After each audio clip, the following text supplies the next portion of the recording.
Bonjour et bienvenue à tous. Quelle est la réalité aujourd'hui de l'indépendance de la justice en Afrique? Une question à laquelle nous tenterons de répondre en compagnie de mon invité aujourd'hui sur ce plateau, Souleymane Teliko. Bonjour. Bonjour, madame. Vous êtes donc président de l'Union des magistrats sénégalais. Alors tout d'abord, quel est le rôle aujourd'hui de votre association, de votre union sénégalaise des magistrats, et notamment pour asseoir plus d'indépendance judiciaire? Oui, la mission principale de notre association, c'est d'abord de renforcer les liens de solidarité entre ses membres et ensuite de travailler au renforcement de l'indépendance de l'institution judiciaire. Parce que nous estimons que le travail du magistrat, comme celui de tous les autres cadres dans un pays, ce n'est pas uniquement d'aller au boulot, de faire sa tâche quotidienne et de rentrer, mais c'est aussi de réfléchir en permanence sur l'état de l'institution et de travailler à renforcer la crédibilité et la légitimité de l'institution judiciaire. C'est pourquoi au Sénégal, nous avons tenu il y a environ un an, moins d'un an, un colloque national sur l'indépendance de la justice, un colloque auquel nous avons associé l'ensemble des acteurs de la justice, y compris même la presse, la société civile. Et depuis lors, nous avons fait des propositions qui sont un peu similaires d'ailleurs à celles qui ont abouti à la réforme de la justice ici au Maroc. Et nous travaillons aujourd'hui à ce que ces réformes-là soient mises en œuvre par les autorités du Sénégal. Alors, quand vous parlez de réforme, est-ce que vous pouvez, par exemple, nous en citer quelques-unes? Vous travaillez bien naturellement sur l'indépendance de ce système judiciaire. Quels sont les éléments clés sur lesquels vous travaillez, notamment ceux que vous avez soumis au gouvernement? Vous savez, il y a l'indépendance que j'appellerais formelle, telle qu'elle est proclamée dans les constitutions, et il y a l'indépendance effective. Pour qu'on passe du formel à l'effectif, il faut justement que les garanties de cette indépendance-là soient effectives. Ces garanties, il y en a deux principalement. Il y a la garantie fonctionnelle, qu'on appelle le principe d'inamobilité. Très bien. C'est le principe qui interdit aux autorités étatiques de déplacer un magistrat, parce qu'on estime que lorsque cette possibilité de déplacement est utilisée à mauvais escient, elle peut constituer un moyen de pression sur les juges. Et ça, c'est de nature aussi à induire de mauvais comportements de la part des juges. La deuxième garantie, c'est la garantie organique qui existe dans pratiquement tous les pays aussi. C'est le Conseil supérieur de la magistrature, qu'on appelle ailleurs Conseil de justice, etc. C'est un organe qui est chargé justement de gérer la carrière des magistrats et de mettre la carrière des magistrats à l'abri des pressions de l'exécutif. Indépendant. Un conseil indépendant. Un conseil indépendant. Alors, nos propositions tournent essentiellement autour de ces trois axes-là. Le premier axe, donc, c'est l'effectivité du principe d'inamobilité. Le deuxième axe, c'est la mise en place d'un organe, un conseil supérieur de la magistrature véritablement autonome, qui soit en mesure de garantir la transparence et l'objectivité dans la carrière des magistrats. Et le troisième axe, c'est le statut du parquet.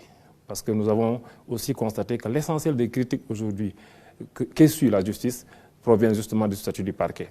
Quand on a un parquet qui est subordonné à l'exécutif, vous ne pouvez pas interdire aux citoyens de penser qu'à chaque fois qu'un procureur agit, c'est sous les ordres de l'exécutif. Et donc nous avons pensé qu'il faudrait nécessairement repenser ce statut du parquet-là. Peut-être pas dans le même sens qu'on l'a fait ici au Maroc, parce que j'estime que peut-être le Maroc est allé assez loin, mais nous, ce que nous avons juste préconisé, c'est ce qui a été fait en France, c'est que désormais le ministre de la Justice ne soit plus habilité à donner des ordres au procureur, qu'il ne puisse pas s'immiscer dans le traitement des affaires judiciaires, qu'il se contente simplement de donner des circulaires générales, qui sont ces circulaires générales qui entrent dans le cadre de la définition de la politique pénale, mais que quand il s'agit de traiter des affaires judiciaires, que les procureurs soient laissés dans leur liberté. Puisque vous avez évoqué le Maroc, c'est intéressant peut-être d'évoquer aussi les aspects de collaboration entre l'Union des magistrats sénégalais et l'amicale Hassania des magistrats au Maroc. Y a-t-il des points de collaboration entre ces deux institutions? Il y a des points de collaboration dans le cadre du groupe d'Alger. Mais je crois que depuis hier, d'ailleurs, on est en train de discuter de la possibilité d'avoir des collaborations beaucoup plus rapprochées entre plusieurs associations proches, que ce soit des associations sous-régionales ou des associations entre celles du Sénégal et celles du Maroc, puisque je pense que le plus important, c'est aussi de savoir s'inspirer des exemples qui ont réussi ailleurs. Et nous estimons que l'exemple de l'Amicale ACEA a réussi, et je pense que ce serait bien que beaucoup d'autres associations s'inspirent de cet exemple-là.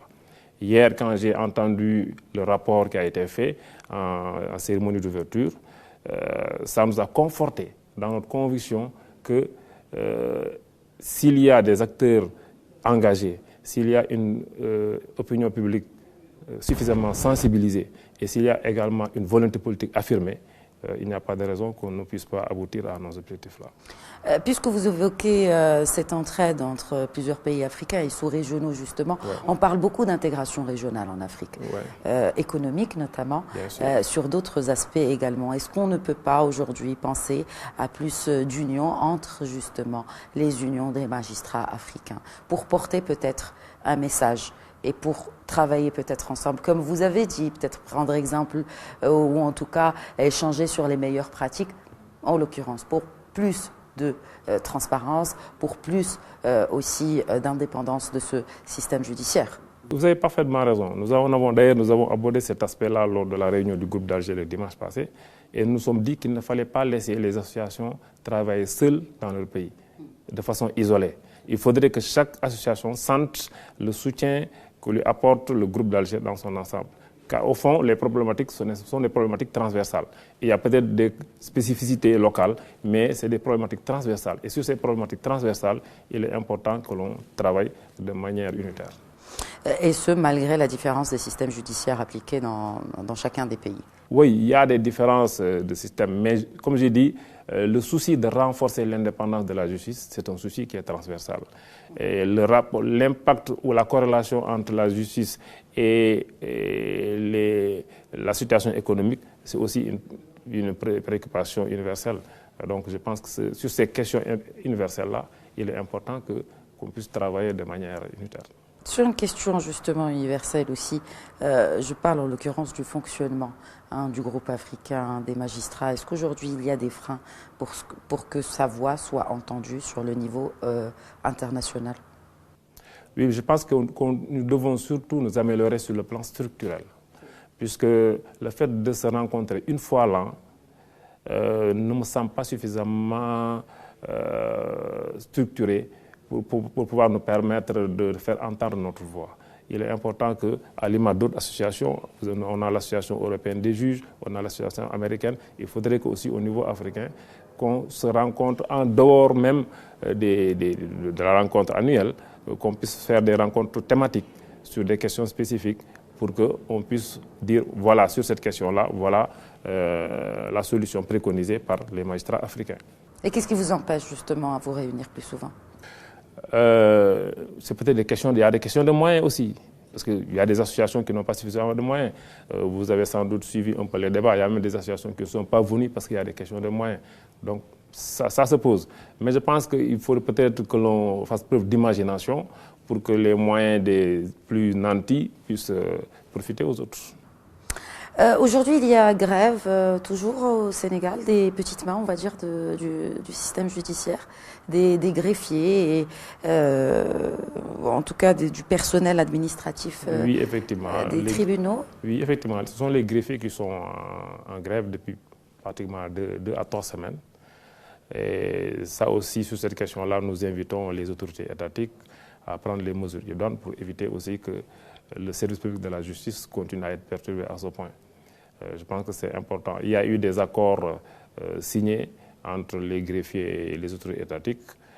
Il y a eu certainement des points sur lesquels l'État n'a peut-être pas encore les moyens de satisfaire les grévistes, mais je pense qu'il est important qu'on trouve une solution pour le bien des justiciables. Est-ce qu'aujourd'hui, cette question des salaires ne pose-t-elle pas problème à la transparence de la justice en Afrique, selon vous? Salaire de qui? des salaires notamment des juges, des magistrats. Parce que la grève des greffiers, détrompez-moi si je m'égare, mais en tout cas, c'est en cause principale, ce sont les salaires de ces petites mains de la justice qui devaient être augmentés, qui n'ont pas été. Est-ce qu'aujourd'hui, le fait qu'il y ait des salaires qui ne répondent pas aux besoins des magistrats africains, peuvent-ils justement mener à plus de corruption? Bon, je fais un lien peut-être entre les deux. Je sais que c'est complètement différent, ouais, c'est ça. Mais ma question repose notamment sur cet aspect de la corruption. Oui, je pense qu'il est important de relever le niveau de rémunération des agents de la justice en général et des magistrats en particulier dans certaines zones. La tâche du magistrat est une tâche extrêmement délicate. Le magistrat est soumis à des moyens de pression de toutes sortes. Il gère parfois des dossiers qui ont trait à des milliards. Et c'est important de le mettre à l'abri de ces pressions. Mais je souligne également que la question de la corruption, ce n'est pas uniquement une question de moyens, c'est aussi une question de respect des déontologies. Et c'est important aussi que l'on insiste sur ça, sur le respect des règles déontologiques, sur le respect de l'éthique, de la morale, parce qu'au fond, c'est ça qui est le vrai rempart contre la corruption. Souleymane Teliko, merci beaucoup d'avoir répondu aux questions de Médien TV. C'est moi qui vous remercie, madame. Très bonne suite des programmes sur notre antenne.